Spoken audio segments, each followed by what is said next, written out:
أعوذ بالله من الشيطان الرجيم بسم الله الرحمن الرحيم আলহামদুলিল্লাহ মানবতার মুক্তির আন্দোলন ইনসাফ কায়েমের ঝান্ডা নিয়ে যে কাফেলা বাংলাদেশের প্রত্যন্ত অঞ্চল পর্যন্ত ছড়ে বেড়াচ্ছে,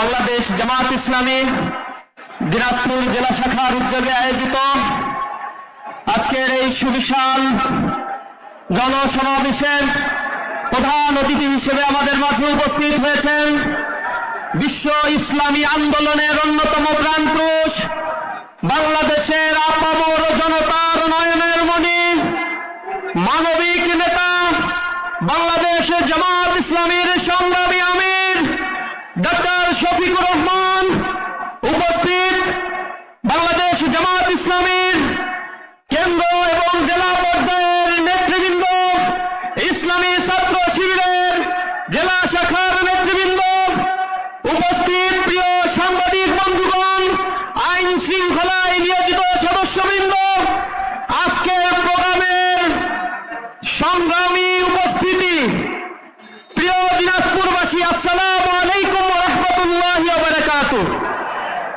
মহান আল্লাহ রাব্বুল আলামিন সূরা নাহলের 90 নম্বর আয়াতের মধ্যে বলেছেন, ইন্নাল্লাহা ইয়া'মুরু বিল আদলি ওয়াল ইহসান ওয়া ইতা'i যিল কুরবা ওয়া ইয়ানহা আনিল ফাহশাই ওয়াল মুনকারি ওয়াল বাগই।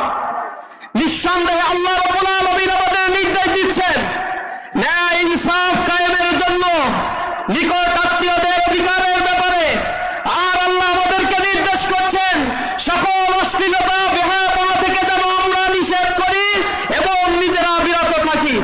আল্লাহ রাব্বুল আলামিন আমাদের যে ইনসাফ প্রতিষ্ঠার নির্দেশ দিয়েছেন, সেই ইনসাফ কায়েমের জন্যই বাংলাদেশ জামাত ইসলামী, ইসলামী ছাত্র শিবির বাংলাদেশের সার্বভৌমত্বের অতন্দ্র প্রহরী হিসেবে জনগণের মুক্তিদানের জন্য এখানে ইনসাফ কায়েমের জন্য নিরলস প্রচেষ্টা করে যাচ্ছে। আজ বাংলাদেশ ব্যাপী স্বাধীনতা উত্তর এই দেশটিকে খামচে করে দুর্নীতিবাজরা, চাঁদাবাজরা, টেন্ডারবাজরা, দর্শকরা এদেশের মানুষের মৌলিক সাংবিধানিক অধিকারগুলোকে তারা হরণ করেছে। চাঁদাবাজির এক মহা উৎসবে পরিণত করেছে সোনার এই মুক্ত ভূমিকে। বাংলাদেশের মানুষ বারবার জীবন দিয়েছে, চাঁদাবাজ মুক্ত, সন্ত্রাস মুক্ত একটি দেশ তারা দেখতে চেয়েছে। প্রতিবার ভোট ডাকাতি করে, তারা জোর দখল করে, কেন্দ্রগুলো থেকে ভোট দখল করে তাদের মতো করে স্বর্গরাজ্য তারা কায়েম করার চেষ্টা করেছে। দেশ থেকে মানুষের সম্পদগুলো তারা পাচার করেছে, বাংলাদেশের ব্যাংকগুলোকে তারা দেউলিয়া করে দিয়েছে। হাজার হাজার কোটি টাকা আপামর খেটে খাওয়া জনগণ ব্যাংকে টাকা রাখে, সেই ব্যাংকের টাকাগুলো তারা লোপাট করে তারা বিলিয়নার হচ্ছে, বিদেশে বাড়ি গাড়ির সম্পদের পাহাড় গড়ছে। আমরা লজ্জিত।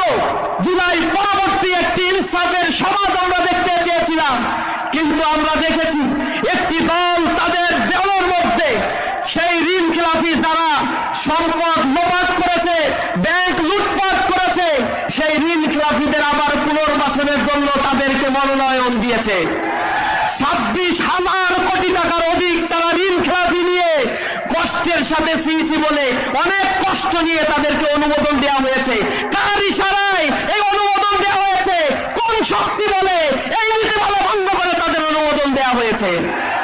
জনগণের উপরে আবার চুরি করানোর জন্য, নব্য ফাঁসিবাদ, নব্য লুটপাটের রাজত্ব করার জন্য আজ তাদেরকে আবার সেই অনুমোদন দেওয়া হয়েছে। আমরা ঘৃণা বলে প্রত্যাখ্যান করছি।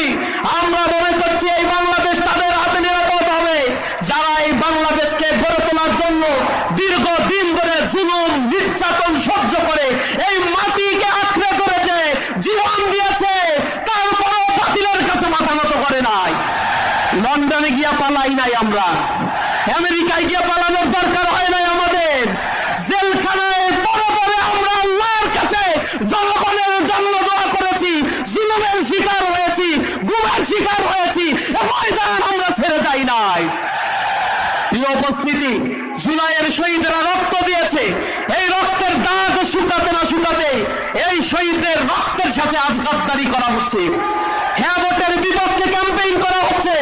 তারা সংস্কার চায় না, তারা সংস্কার করতে চায় না। কারণ কি? সংস্কার হলে ক্ষমতায় দীর্ঘমেয়াদী থাকতে পারবে না, আবার ফ্যাসিবাদ পুনর্বাসন হতে পারবে না, তত্ত্বাবধায়ক সরকার প্রতিষ্ঠা হবে, তাদের সকল রাস্তাঘাট বন্ধ হয়ে যাবে, হাই ইনকামের অনেক ধান্দা বন্ধ হয়ে যাবে। এজন্য তারা এই সংস্কার চায় না। আপনারা জামাতের পক্ষে আসেন না? জনগণের কাছে গিয়ে গিয়ে বলতে হবে, জুলাইয়ের শহীদের রক্তের সাথে যারা গাদ্দারি করবে, এই বাংলাদেশের মানুষ তাদেরকে দেখতে চায় না। প্রিয় উপস্থিতি, আমরা দীপ্তভাবে বলতে চাই, ভোট যারা কিনতে চায় তাদের ব্যাপারে সতর্ক থাকবে। আপনারা দেখেছেন এর আগে ভোট বিক্রি করা হয়েছে। কোরআন শরীফের উপরে হাত দিয়ে যদি কেউ বলে যে চুরি করো, তাহলে চুরির বৈধতা যেমন পাওয়া যায় না, তেমনি ভাবে কেউ টাকা দিয়ে যদি ভোট দিতে বলে, তাহলে এটা আপনার জন্য কখনো জায়েজ হবে না। যদি টাকা দেয়, এই টাকা খাবেন, নিবেন, কারণ এগুলো চাঁদাবাজির টাকা, এ টাকায় আপনার হক আছে। এই টাকা নিবেন, এতে কোনো প্রবলেম নাই, কারণ এই টাকা তারা দিচ্ছে, এই পরিমাণ টাকা বা তার চাইতে কয়েক গুণ টাকা তারা উসুল করবে, এজন্য এই টাকাগুলো দিচ্ছে আপনাদেরকে, বিনা কারণে দেয় না। জামাত ইসলামীর ক্যান্ডিডেটদের এত টাকা নাই, তারা দুর্নীতি করে না, তারা টাকা মানুষের সম্পদ লুটপাট করে নাই। তারা এই জুলাই পরবর্তীতে আপনারা দেখছেন আঙুল ফুলে কলা গাছ হয়েছে, জামাত ইসলামী একটা মানুষও চাঁদাবাজির সাথে যুক্ত ছিল না। তারা বাংলাদেশে প্রমাণ করেছে কেমন বাংলাদেশ তারা দেখতে চায়।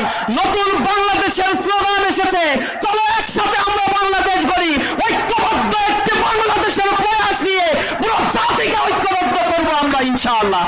প্রয়োজনে রক্ত দিব, জীবন দিব, ভোটাধিকার প্রতিষ্ঠা করবো, ভোট ঘরে নিয়ে আমাদের ঘরে আমরা যাবো ইনশাআল্লাহ। সকলকে সেই উদাত্ত আহ্বান জানিয়ে আমার কথা শেষ করছি। আসসালামু আলাইকুম ওয়া রাহমাতুল্লাহি ওয়া বারাকাতুহু।